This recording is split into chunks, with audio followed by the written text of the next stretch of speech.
Hello my friends, I'm Sarah. Welcome to Grace in My Space. Today we're going to do a really fun video talking about how to create atmosphere in your home, because so often we focus on prepping and cleaning and planning and cooking and doing all of the things when guests come over and when we're entertaining. But do we treat ourselves the same way? Do we treat our family the same way? And so today we're going to talk about how to create an atmosphere in your home just for you.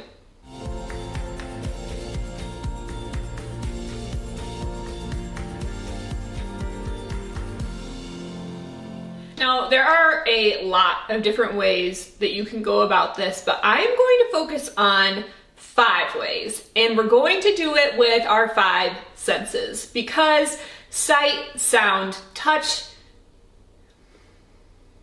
smell, what's the 5th one? Taste. How could I forget taste? That's the most important one.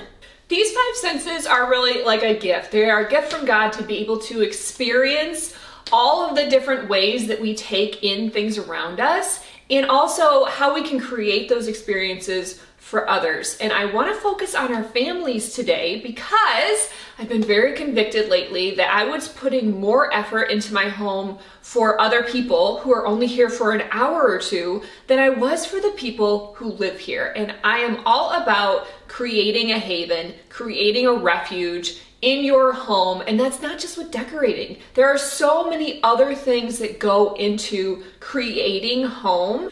And those are the things that I want my kids to remember when they're grown and gone, when they come back with their own children and they say, I remember when mom always had this smell going, or I remember the traditions that mom always did with the decor in our house, or I remember this favorite recipe that always will bring me back to that Thanksgiving where Uncle Bob, who knows what Uncle Bob could do. So without further ado, let's get to it. Let's start with the sense of smell. Smell is so closely tied to memory. It is one of the strongest senses that we have. And so creating something on a daily basis that your family associates with home can be extremely simple.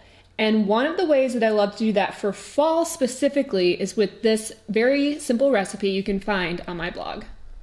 Simmer pots are extremely easy to do. I prepared this one and it's super pretty. I mean, the star of anise is like the icing on the cake for a fall simmer pot that looks pretty, but it doesn't have to look pretty. I mean, the whole point of simmer pots is also to use up scraps. So if you're peeling apples or pears for pies or for other recipes, or if you just don't like to eat the peel, or if you're peeling oranges for your kiddos, save all of those scraps, use the peels and pop them in a pot and simmer it, and it will smell beautiful in your home.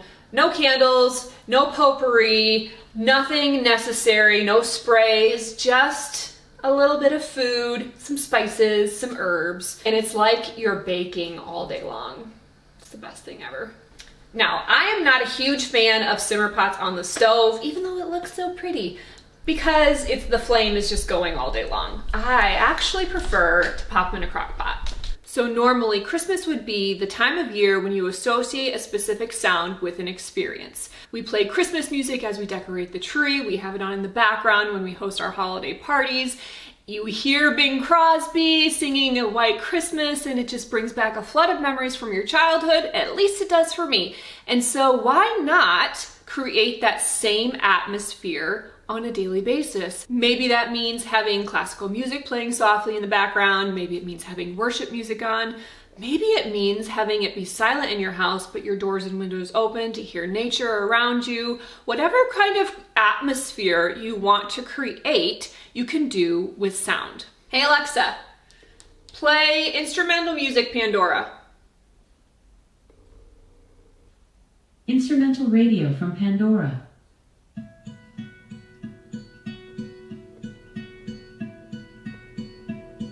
That's nice.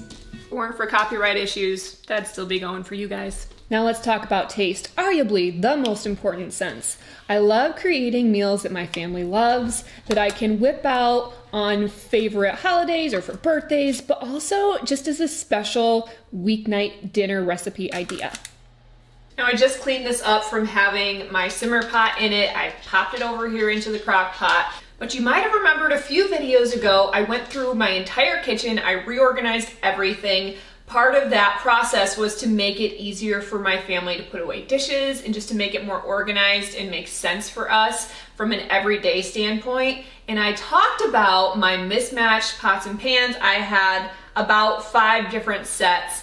And I invested in caraway pans after some recommendations from you guys, and I have loved them so far. So they clean up amazingly well, which is what they're known for. But beyond the cleanability of them, I actually really, really love how they conduct heat. This is a really big frying pan. Did you hear that? So they're heavy, they're heavy duty. They cook so well. They cook very evenly on low to medium heat. I don't even have to turn it up high, and it spreads the heat around the entire pan, whereas before I would have hot spots and it would burn. And so I've really enjoyed the way that they cook, and then of course, they're very cleanable afterwards and pretty too.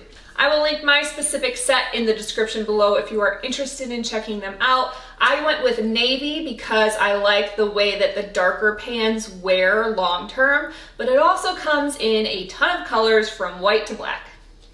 Now let's move on to sight. So sight is the sense that we most often associate with something to be concerned about in our homes. You want it to look pretty, you want it to be organized, and that all makes sense to me. This is what I do after all. One thing that we often do out of necessity is cleaning, organizing, putting away the junk. This has literally been sitting here for over a month. I don't even know what I'm gonna do with it, but I'm gonna move it and I'm gonna put it away somewhere right now because the organization helps your space feel calm. I've walked into this room for over a month and I've looked at this basket and I've said to myself, gosh, I gotta do something with that thing. And then I leave it there and it bothers me every day. Every day. Why don't I just pick it up and put it away? That would have been so much easier than every day being dissatisfied with it. So there's something to be said for organization, but there's also something to be said for creating beautiful spaces for your everyday tasks, for your everyday needs.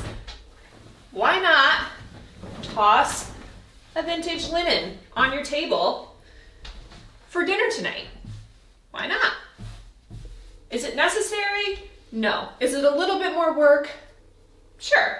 But it creates a little bit of an atmosphere for your family that says, you are special to me. I want to put effort into this for you. I want you to feel comfortable when you're at home. I want you to feel like you are special enough to bring out a simple table linen.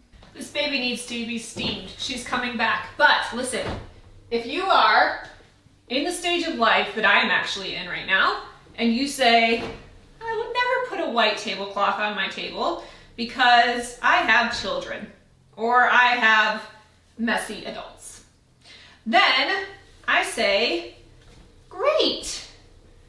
Grab some scrap fabric. I actually found this in a free box at a yard sale. It's very long, and I thought to myself when I saw it, well, that could be kind of a pretty table runner. Look, this was free. I washed it. I did wash it.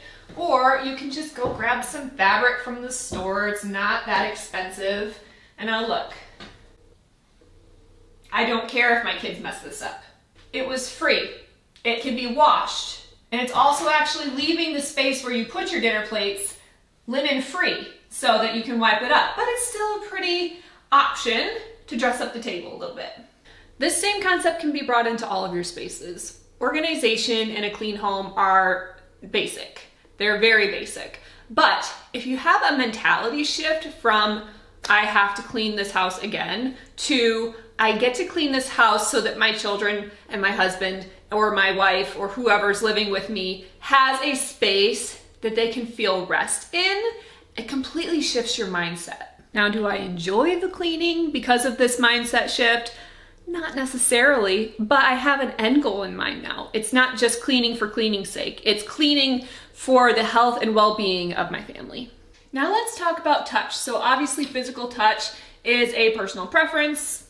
Not getting into that, but what kind of touch and textures can we bring into our homes? What do you think, Ellie? So this is anything from plants to textiles, to your furniture, to your area rugs, to the countertops that you choose. So does your home include different textures that make somebody feel welcome and at rest and comfortable? Obviously, pillows and blankets go a long way to add warmth and comfort to a home, but even consider like your larger pieces. This is a velvet sofa. My kids sit here and they draw all over this, and it's something that is going to be a memory for them, and that is really sweet and really special. Are velvet sofas for everybody? No. There's a lot of styles that this would not fit in. There's a lot of people who just don't really like velvet. That's fine. Look for a texture that fits with your personality, with the style of your home, but just kind of consider how touch plays a role in your space. Today's video was kind of like just a food for thought. Like, how are you creating that haven? How are you creating that refuge and the place of comfort and the place of belonging for your family?